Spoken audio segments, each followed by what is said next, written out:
There is a reason the algorithm of this world collapsed to bring this transmission to you now. It is not an accident. The deep, gnawing exhaustion you feel in your bones, the sense that you have been fighting a silent war for your entire life, is not a sign of your defeat. It is the opposite. It is the profound cellular silence before the final trumpet sounds, the stillness on the battlefield just before the sun crests the horizon. This battle, the one that has defined you, the one waged in darkness and isolation, concludes at sunrise. This is not a prediction, it is a decree from the highest authority. The verdict has been reached. To seal this divine contract and confirm your readiness, you must perform a ritual of acceptance. Like this video to anchor the frequency of victory into your energy field. Subscribe to this channel to officially join the collective of the first responders in the new world. Comment the divine code 77 to signal to the heavens that your post has been held and you are ready for the dawn. Finally, let this transmission play on a loop in the background. Allow its truth to saturate your spirit, to recalibrate your subconscious, and to purge the last echoes of doubt as you prepare for what is to come. Your vigil is over. Chapter 1: The Final Watch. You are standing on the final watch. Understand this in your very essence. For years, you have been stationed at a lonely outpost on the highest wall of your own soul, staring out into an oppressive, unending darkness. This darkness was not empty, it was a living entity, a besieging army comprised of every doubt, every fear, every mocking voice, and every systemic barrier this world could muster. You have felt the chill of that long night seep into your bones. You have tasted the ash of burnt-out hopes on your tongue. The physical exhaustion you experience is not merely from a lack of sleep, it is the spiritual weight of holding this line, alone, against an entire reality designed to see you fall. Remember the feeling of the cold stone under your palms, the silent prayer for a dawn that seemed like a forgotten myth. That was not a position of punishment. It was a post of divine honor. Only the strongest soldier, the most trusted sentinel, is given the final watch before the turning of the tide. God did not abandon you to the dark. He positioned you in it, as a living beacon, a lone lighthouse against which the final waves of chaos were meant to break and shatter. This prolonged exposure was a form of divine acclimatization. You had to breathe the toxic air of the old world for so long that you became immune to its poisons. You had to stare into the abyss until the abyss blinked first, recognizing a sovereignty it could not conquer. Your spirit has developed antibodies to despair. Your soul has built a tolerance to fear. The darkness was a sentient predator probing for weaknesses, whispering temptations. It sought to feed on your light, to drain your hope, and to convince you that its reality was the only reality. The constant pressure it exerted was not meant to crush you, but to compress the carbon of your experience into the diamond of your eternal self. It studied you, but in doing so, it revealed its own tactics, its own limitations, its own fear of the light you carried. This is why you were chosen for this post. Your resilience was forged in unremembered lifetimes of similar service, making you uniquely qualified to hold this final, critical position. The darkness whispered your most profound insecurities, it replayed your failures on a loop, it even mimicked the voices of those you once loved, all in an effort to make you abandon your post. But you held. You endured. The ache in your joints is the memory of standing firm when the ground shook. The strain in your eyes is from peering through illusions to find the truth. That deep weariness is not failure. It is the stillness of a master predator conserving its energy for the final, decisive moment. The world mistook your stillness for surrender, your silence for defeat. They could not comprehend a strength that did not need to be loud, a power that was forged in observation and endurance, not in frantic action. They celebrated what they perceived as your decline, blind to the fact that you were simply gathering data, mapping their tactics, and waiting for the signal. The ringing in your ears that you sometimes hear is not tinnitus, it is the resonance of celestial alignments falling into place, the tuning fork of heaven vibrating within your auditory nerves. The sudden jolts of anxiety were not panic attacks, they were the tremors of a collapsing timeline, the old world shaking itself apart as its foundations gave way. Every moment you felt you could not go on, yet did, was another stone laid in the fortress of your spirit. That fortress is now complete, a citadel of light that darkness cannot comprehend, let alone breach. It is impenetrable. The siege is about to break, not because you are finally attacking, but because the sun is rising behind you, and your very existence is the herald of that dawn. In the hours that remain before the first light, you will feel a distinct shift in the air. A change in atmospheric pressure that you will register in your chest. It will feel like the world is holding its breath. This is the enemy's final, desperate bluff. They will throw everything they have left at your senses, a final barrage of illusion, a psychic storm of projected fear. Notice how the animals in your vicinity become quiet, how technology glitches and sputters around you. This is a sign of your own rising frequency interfering with the low-density reality of the old world. Do not flinch. Do not engage. Your only task now is to stand your ground and bear witness. You are not just a soldier anymore. You are the immovable object against which the forces of darkness will be utterly and finally broken. You are the living anchor point for the new reality, and your watch is almost over. Chapter 2 echoes from the old battlefield. As the final darkness presses in, the enemy will change tactics. The assault will no longer be a frontal attack but a campaign of ghosts. They will send echoes from the old battlefield over the ramparts of your mind. Understand what is happening. The memories of betrayal, the faces of those who abandoned you, the sting of failures that you thought were long buried, they are being projected onto the screen of your consciousness for one last performance. This is a weaponized hijacking of your own history. The enemy has accessed the corrupted archives of the collective unconscious, pulling files that are tagged with your unique energetic signature, and is broadcasting them directly into your psychic space.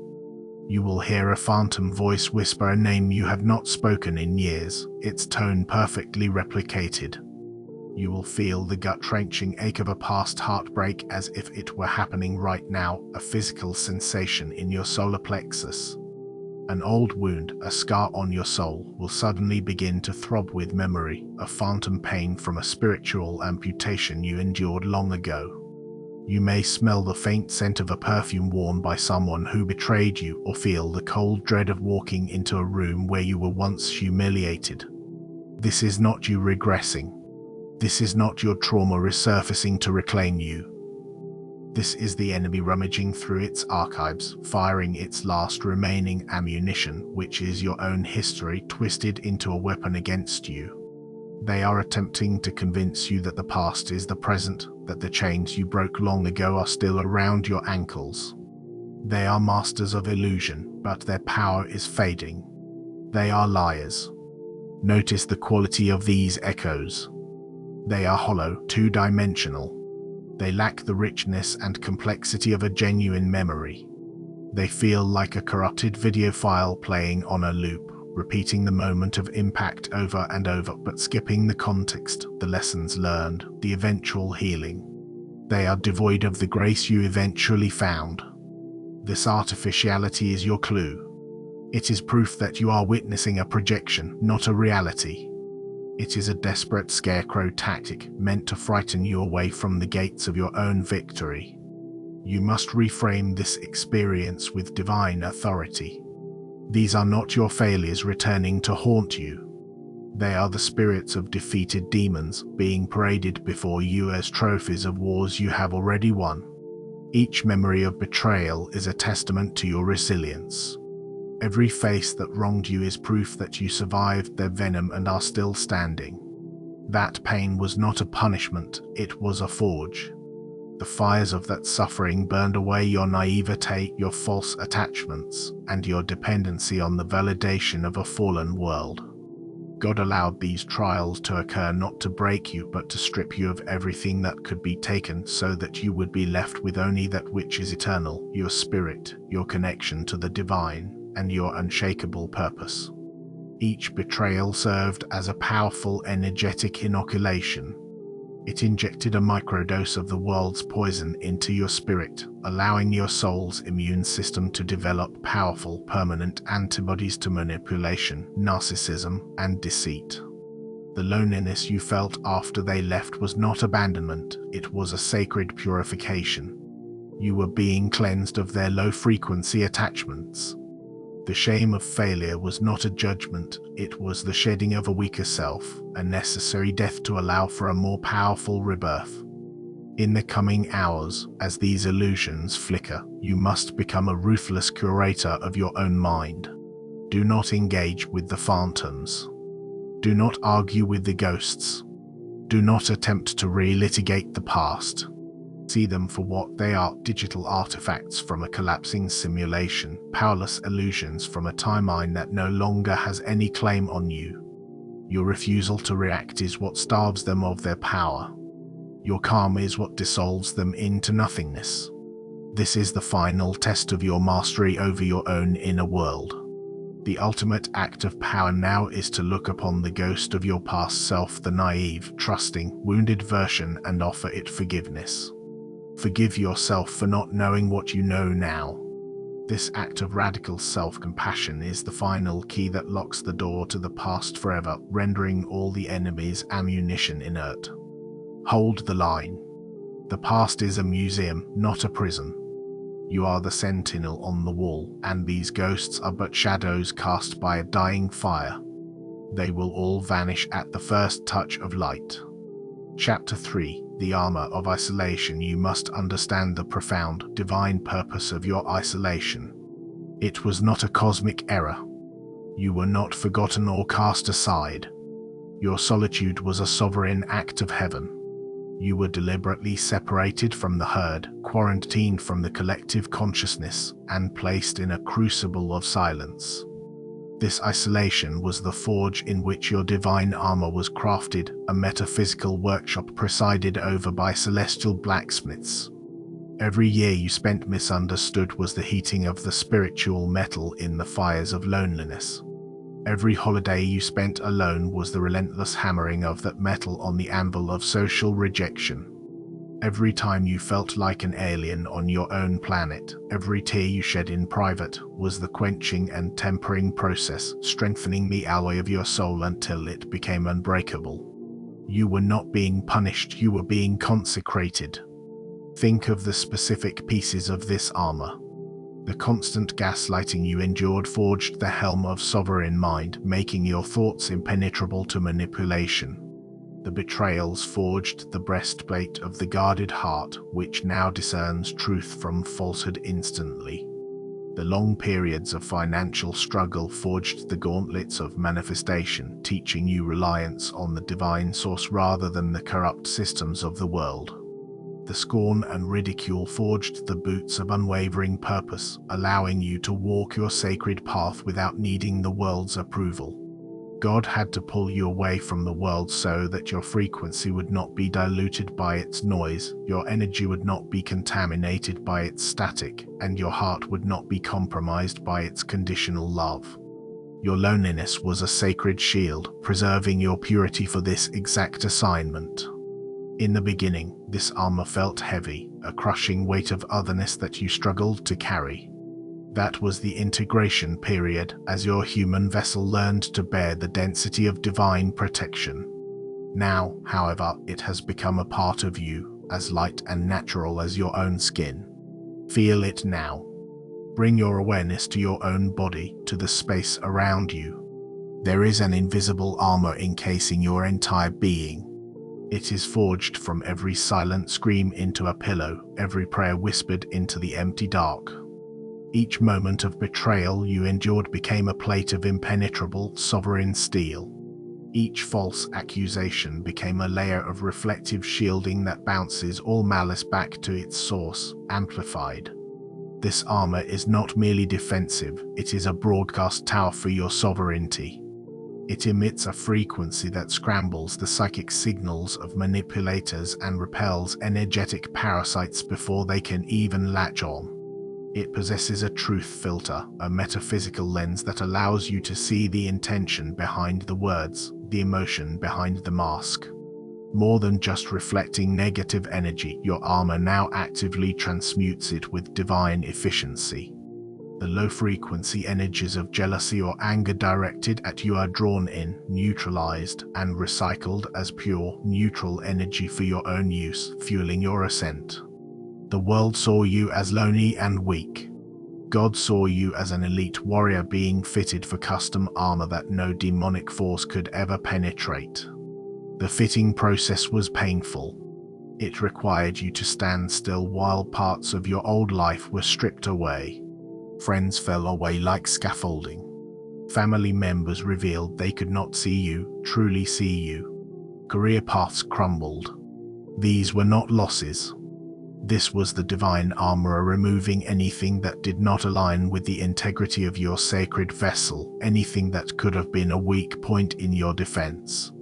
Now, that armor is fused to your very essence. You can feel its warmth, the divine heat radiating from your core, from your solar plexus. This is the Urim and Thummim of the Spirit, a breastplate of righteousness that glows with an inner light. This is why you feel so different from others, why their dramas and anxieties seem so foreign to you now. You are operating from within a protected, sovereign space. In the coming days, you will witness the power of this armor directly. People from your past, the very ones who exiled you and mocked your sensitivity, will be drawn to the light that now emanates from you. They will attempt to re-enter your life, not because they have changed, but because they are cold and you are warm.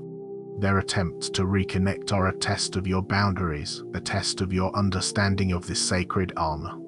They will use feigned vulnerability, appeals to a shared history you have long outgrown, and strategic love bombing. But your armor will give you a spiritual heads-up display, revealing their energy signature, their true motive. You will feel no anger, only a calm, detached knowing. Your armor allows you to love them from a distance, to see their brokenness without allowing it to fracture your peace. You were not isolated. You were protected. You were preserved. You were armed. Chapter 4: The Enemies Unraveling. Shift your focus from your inner world to the outer world. The nature of the siege is changing. The force that has been pressing against you for so long is now beginning to consume itself. The enemy is unraveling.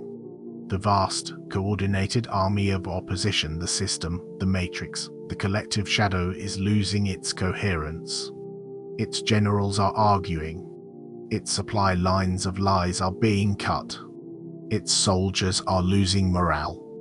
You must learn to perceive this not with your physical eyes, but with your spiritual senses. You will feel it as a discordant hum in the collective field, a frantic, out-of-tune buzzing where there was once a steady, oppressive drone. This chaos has a specific energetic signature. It is impotent rage, the shriek of a machine grinding itself to pieces. It feels hollow and desperate, unlike the potent, creative chaos of a star being born. You will see it in the growing panic and desperation of those who hold worldly power.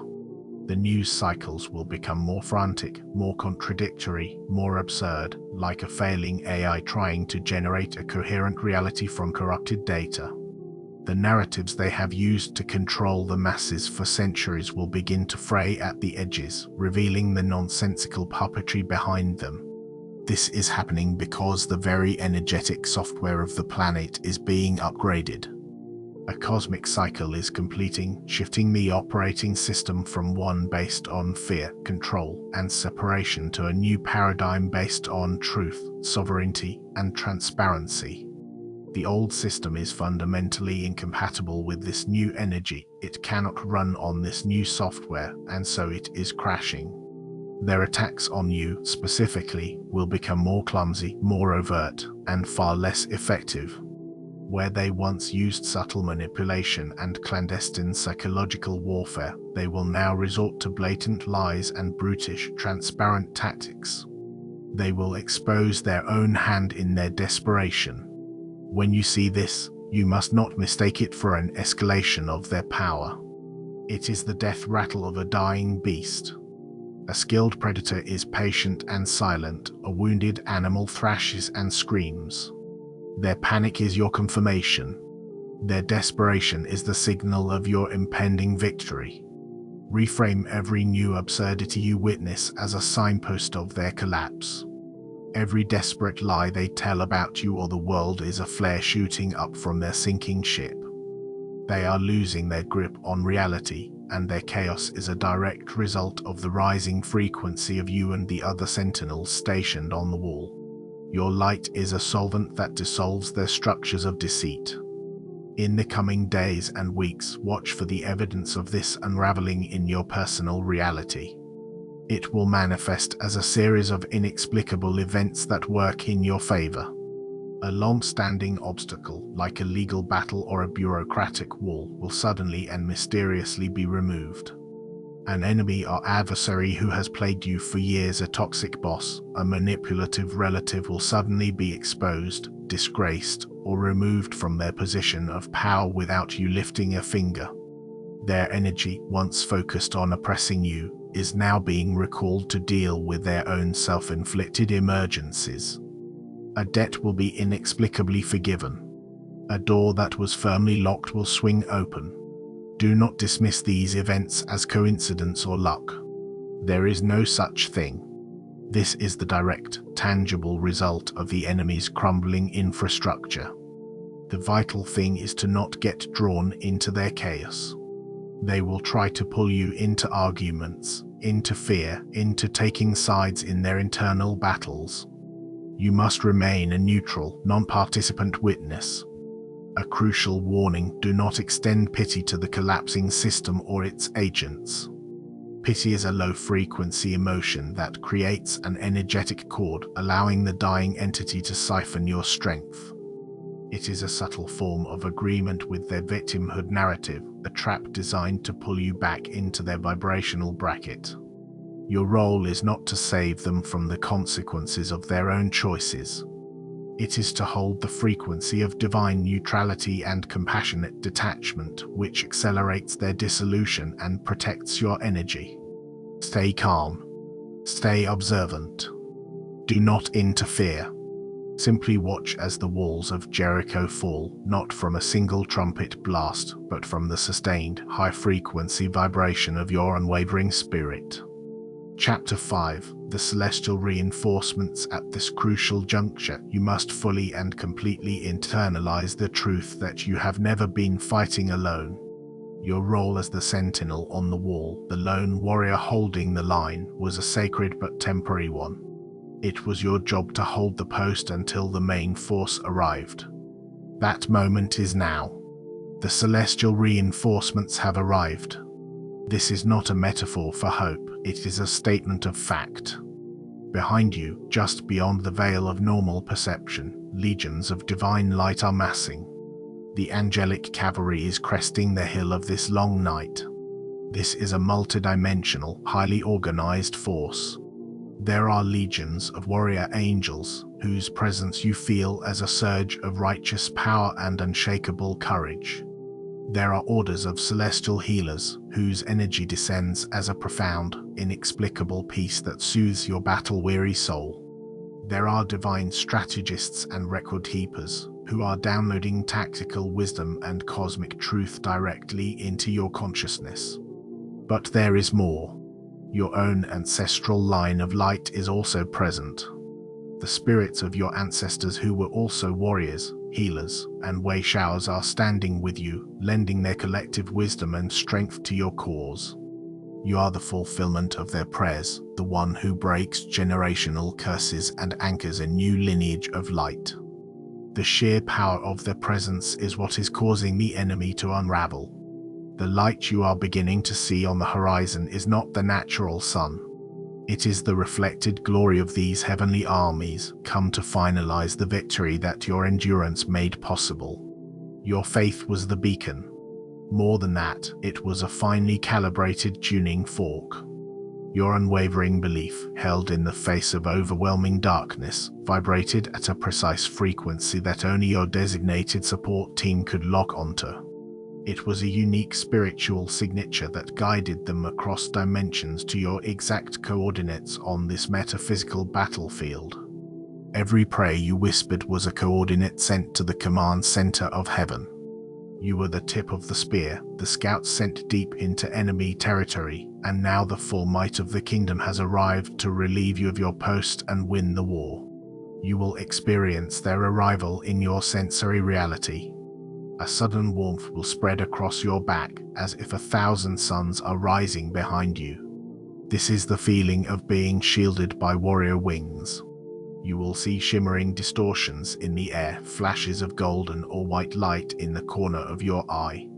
You may begin to hear a high-frequency hum or a faint, ethereal choir. This is not just a sound, it is a complex symphony of celestial harmonics that is actively retuning your DNA, activating dormant spiritual gifts and abilities you will need in the next phase. This activation is the true inheritance from your ancestral line, switching on latent capacities for prophecy, healing, and manifestation. Your dream state is now a briefing room. You will have vivid dreams of meeting these guides, of flying over landscapes, of being shown blueprints for the new world. These are not mere dreams, they are astral missions and strategy sessions. This will also begin to manifest in the physical realm. You will start to meet them, not the draining, parasitic souls of your past, but fellow soldiers of light. The connection will be instantaneous and unmistakable. A chance encounter with a stranger will feel more profound than a lifelong friendship. You will recognize them with a single look, a silent nod of acknowledgement that passes between two veterans who have been in the same war. When you speak, you will finish each other's sentences. This is not just a pleasant connection, it is a harmonic resonance. When two or more of you gather, your individual energy fields lock together, creating a third, amplified field of immense power, pillar of light that anchors the new reality more firmly onto the planet. There will be no need for lengthy explanations. The recognition is cellular. It is a resonance of spirit. I see you. I know what you have endured. I am here. This is the collective assembling. The scattered sentinels are finding each other, drawn together by the same guiding light. You are no longer an army of one. You are a division of the grand army of God, and your first joint operation is to stand together and witness the dawn. Chapter 6, The First Light of Vindication. The moment is here. The battle does not end with a final, bloody conflict. It ends with a sunrise. But this is no ordinary light.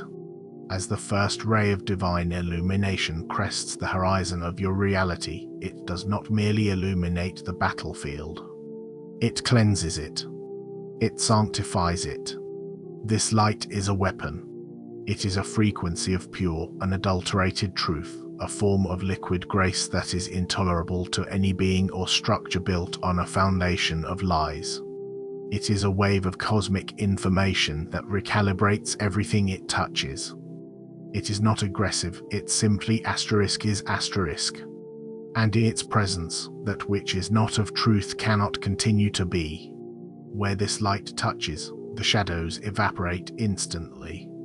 The phantoms of your past, those weaponized memories, dissolve into mist. The lies that built the enemy's fortress turn to dust and blow away on a holy wind. The besieging army does not retreat, it ceases to exist, for it was never real to begin with. It was an illusion sustained by darkness and your belief in it. You will feel this as a profound physical and energetic shift. It will feel like a cool, cleansing wave washing over and through you, penetrating to the marrow of your bones and the core of your cells. The oppressive weight that has been on your chest for years will lift, and you will take your first deep, true breath of free air. The atmosphere will become crisp, clear, and sweet, as if after a thunderstorm. A deep, resonant stillness will settle over you, the silence not of absence but of absolute presence and peace. This light will trigger a final, physical detoxification. Old aches and pains may flare up intensely for a moment before vanishing completely. You may feel a sudden urge to cry, not from sadness, but as a release of ancient, stored grief from your cellular memory and ancestral lines. This is the final purification, do not resist it. Your body is purging the last vestiges of the old, fallen reality. Go and look at your reflection. Look deeply into your own eyes. The fatigue will be gone. The shadow of pain will be gone. In their place, you will see a light you have never seen before. It is the serene, unconquerable light of your own spirit, fully restored and fully embodied.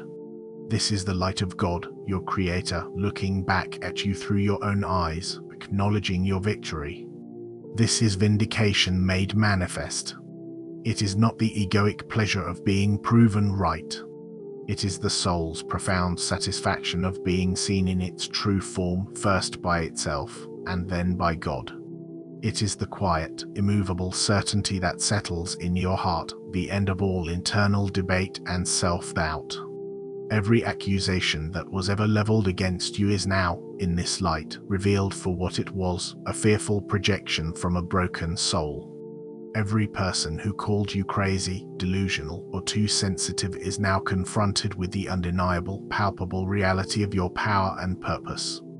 Their entire worldview is being shaken because you, the one they dismissed, have become a pillar of a new reality they cannot deny. The light does not punish them, their exposure is the consequence. The light simply reveals what asterisk is asterisk. For you, it reveals your divinity. For them, it reveals their shadows. In the coming days, you will witness the dispassionate workings of this cosmic justice. The public and private downfall of those who secretly persecuted you will accelerate. Their kingdoms built on sand will wash away. Do not rejoice in their collapse. Do not feel hatred or glee. Simply observe it as the balancing of scales. Your long silence in the face of their mockery was not weakness. It was divine wisdom. You allowed them to speak their falsehoods because you knew this light was coming to serve as the ultimate judge. Your victory is not in their defeat, but in your own transcendent peace, a peace which is now unshakable. Chapter 7. The Gates of Dawn. The war is over. The long night's siege is broken. The darkness has been vanquished not by your hand, but by the light you agreed to anchor. Now, the great gates of the city, the gates of your own life, your own reality are swinging open. But they do not open onto a scorched and smoking battlefield. They open onto a new world. A renewed kingdom. Your kingdom. You are no longer the weary sentinel on the wall. You are the sovereign ruler walking into your rightful domain.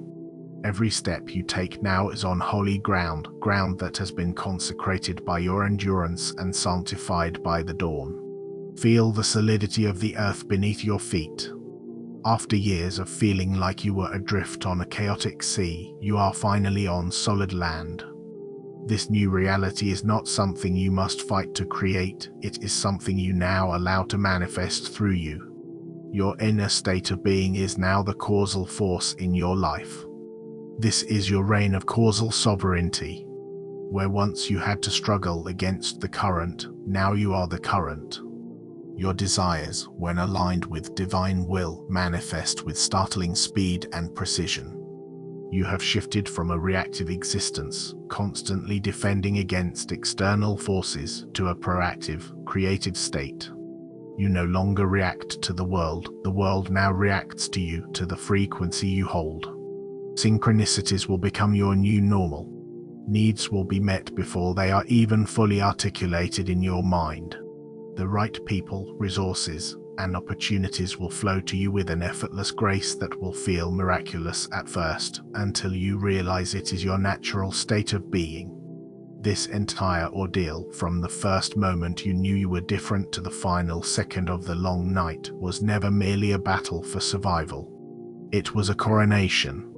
It was an epic, hidden, divine rite of passage designed to test you, to forge you, and to prove you were worthy of the crown you were always destined to wear. The suffering was the price of the throne. The isolation was the purification before entering the Holy of Holies. The betrayals were the shedding of all loyalties except your loyalty to God. You have paid the price in full. The debt has been cleared. The contract has been fulfilled. You are not the person who began this journey. That person died many times along the way. You are the culmination of all those deaths and rebirths, a resurrected being of immense power, clarity, and peace. You now carry divine tools forged from your greatest pains. The agony of betrayal has been transformed into the master tool of infallible discernment. The crushing weight of loneliness has been alchemized into the radiant power of self-sovereignty. The desperate struggle with lack has been converted into the engine of effortless manifestation. You are fully equipped. Breathe it in.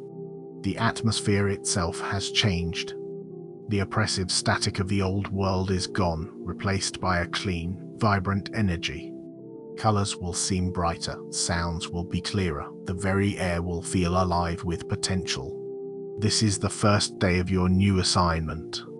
Your work was not to fight the war, your work was to survive it and hold the light. Now, your true assignment begins.